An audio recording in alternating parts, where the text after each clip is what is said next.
What's up, movie fans? Guys, we recently got a brand new Hunger Games movie, The Ballad of Songbirds and Snakes. Since we have a new Hunger Games movie, I decided to look back at all 5 Hunger Games movies and rank them. I actually ranked all of the Hunger Games movies a few years ago, but we have a new one now, so I'm redoing them. I'm a huge fan of the Hunger Games franchise, specifically the books. I've read all of the books. It's one of my favorite book series of all time. I think Mockingjay might actually be my favorite book of all time. Yeah, I have a big attachment to the Hunger Games franchise, and I actually like all 5 movies. This was kind of a hard list to make because there's not really a single movie in this franchise that I specifically dislike. I think that all 5 of them are at the very least good. But without further ado, let's get into it. Number 5, the worst Hunger Games movie is Mockingjay Part 1. This movie suffers from a problem that I think every movie that's based on a book that got split into 2 parts suffers from. This movie feels like an incomplete story. The first part always feels like it's building up to a point that never happens. Like it never gets any payoff. It's just all build up. And so as a result, I think that a lot of the time, part 1 of movies that are based on books that got split into 2 parts always feel a little bit unsatisfying. I still don't think that Mockingjay Part 1 is bad. Like, it still has a lot of really good elements to it. I like seeing the war between the capital and the districts. All of that stuff is really interesting. It portrays the war in a really brutal way that I really like. It explores Katniss's trauma over going through both Hunger Games really well, and her desperation to get Peeta back is explored really well. There's a lot of really tense moments and sequences in this movie. There's a lot of stuff that I really like, but the movie just ends after they get Peeta back in the most abrupt way without any payoff, so it still has to come at the bottom of the list. Number 4, Mockingjay Part 2. It's kind of a shame that both Mockingjay movies came at the bottom of the list, especially since Mockingjay is my favorite Hunger Games book. But ultimately, I think that Mockingjay Part 2 is a really good conclusion to the franchise. It has all of the satisfying elements that you want from a conclusion to this franchise. With the capital getting overthrown, you have this really tense war between the capital and the districts continuing.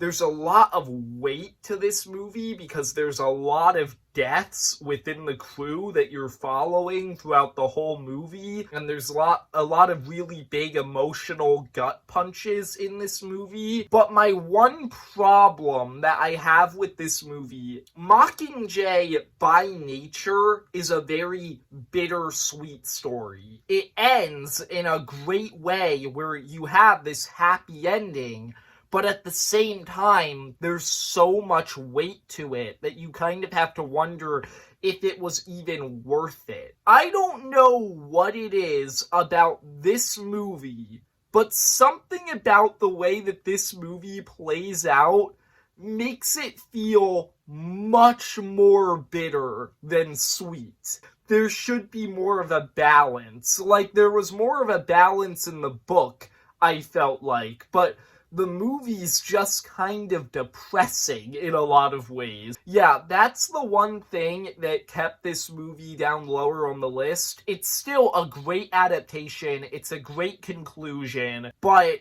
I do think that it's one of the weaker movies in this franchise. Number 3, the new one, The Ballad of Songbirds and Snakes. This is easily the most different feeling of all the Hunger Games movies, since this one is a prequel. It comes from a completely new perspective. You're looking at it from the perspective of the Capitol and the villains. It has this older, more primitive version of the Hunger Games. Seeing Snow's arc and his journey throughout this movie, where you kind of see him go from being this sympathetic character to then becoming the monster that we know him as. It kind of explains things from the original movies in a non-intrusive way. How the Capitol started betting on the games, how they started having sponsors, how the Hunger Games was even created in the first place, how the Hanging Tree song was written. Stuff like that is interesting to me, and I like the fact that the movie explores that stuff. The one problem with this movie, and it's also a problem with the book, is that the last third of this story feels very tacked on. It doesn't really feel like part of this movie. It feels like a completely separate movie. Now, I said in my review of this movie, and I still stand by it, I don't think they should have split this movie into two parts. I think that actually would have been really unfair to the second part, because I don't think the second part could stand on its own. Even so, this movie still feels a little bit weird in the structure of the story. Number 2, the original Hunger Games. And this is easily the one that I have the least to say about, just because it's a good movie. I don't know what else to say. It's a great adaptation of the book. It explores the book's very creative and kind of messed up concept in the best way possible.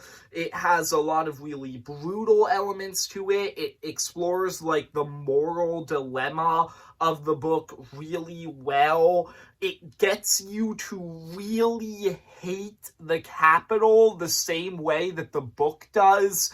It gets you to just see these people as complete monsters with no redeeming qualities. I thought that Jennifer Lawrence was just great casting as Katniss. She's just perfect in this role. There's a lot of really emotional sequences. In particular, the most emotional scene in the movie is Rue's death, which actually got me to tear up a little bit when I rewatched this movie a few weeks ago. There's just a ton of really great elements to this first movie, and I don't really have any significant problems with it other than one thing. I think the cinematography in this movie is kind of terrible. I'm sorry, but the amount of shaky cam in this movie is so unnecessary. I get that you don't want to show the deaths of the children, and you have to kind of shake and cut away from that stuff, but it's not just the deaths. It's the entire movie. The entire movie is riddled with shaky cam, and it is so disorienting and annoying, and I hate it. Okay, that's my one problem with this movie. Other than that, it really is a pretty good movie. But number 1 has to be Catching Fire. This is really interesting to me because out of the main trilogy of books, Catching Fire is actually my least favorite. Like, my least favorite book in total is The Ballad of Songbirds and Snakes. I don't think it's bad. I just think it's the worst book. Catching Fire is my second least favorite book, but it's my favorite movie. And I think that's just because, as an adaptation of the book, Catching Fire just manages to adapt everything that the book had better than the other movies. This story has a lot of stuff going on in it. It has the start of the rebellion against the Capitol. It has Katniss's trauma over the first Hunger Games and her exploring that. It has this completely new games that we're diving into. And within that new games, we have all of these different old Hunger Games winners who are now being sent back into the arena, and we have this alliance that's being set up. It just has a lot of stuff. And yet, this movie doesn't feel rushed in any way. It feels like it is spending the right amount of time developing all of that stuff. And I thought that that's impressive. Like, this movie really does just feel like it explores everything perfectly. I just think that it's the best, most well fleshed out movie as a result of that. And I also think that in the games in general, just having this big alliance of tributes actually switches things up and makes this feel more unique from the first film. And as a result, I think that there are a lot of elements of the actual games that I just like better than the first film. Plus, you have all of these different things that the Capitol is throwing into the games to make them more challenging, and all of that stuff helps switch it up and makes it more unique. There's just so many elements of Catching Fire that I really like. And as a result, this is my favorite of the Hunger Games movies. There you go. That's my full list. That is my ranking of all 5 Hunger Games movies. I hope you enjoyed. If you did, leave a like and subscribe. Comment down below, what is your ranking of all 5 Hunger Games movies? And see ya, movie fans.